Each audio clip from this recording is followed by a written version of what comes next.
பெண்கள் ஏன் தலையில் பூ வைக்கிறாங்க? யாருக்காச்சும் தெரியுமா? பெண்களை வைக்கிறீங்களா? உங்களுக்காச்சும் தெரியுமா? இல்லை ஆண்களை வாங்கி கொடுக்குறீங்களா? உங்களுக்காச்சும் தெரியுமா?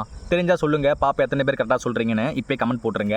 அதாவது முன்னோர்கள் வந்து சும்மா ஒரு விஷயத்தை அப்படியே சொல்லிட்டு போகல, இல்லை பண்ணிட்டு போகலை, எல்லாத்துக்கும் பின்னாடி ஒரு பிளான் பண்ணி தான் பண்ணியிருக்காங்க. அது என்னென்னா, பசி எடுத்தால் வயிறு சூடாகுமாமா, உணர்ச்சி வசப்பட்டால் உடம்பு சூடாகுமாமா, அதே மாதிரி கோவப்பட்டால் தலை சூடாகுமாமா. அதனால் பூவை கொண்டு போய் தலையில் வச்சுட்டா, அதுவும் குறிப்பாக பெண்கள் வந்து ரொம்ப கோவப்படுறதால தலை ரொம்ப சூடாயிடுமாமா. அதனால் போய் பெண்களுக்கு வந்து பூ வாங்கி கொடுத்துட்டா அந்த பூவில் இருக்க குளிர்ச்சித்தன்மை வந்து தலைக்கு போயிட்டு அந்த சூடானது வந்து குறைஞ்சிருமாமா. இது எந்த அளவுக்கு உண்மைன்னு சொல்லிட்டு தெரியல. அப்படி பார்த்தா ஆண்களும் தான் கோவப்படுறோம், அப்போ ஆண்களும் சேர்ந்து பூ வைக்க ஆரம்பிச்சிடலாமா அப்படின்னு சொல்லிட்டு ஒரு கேள்வி எழுது.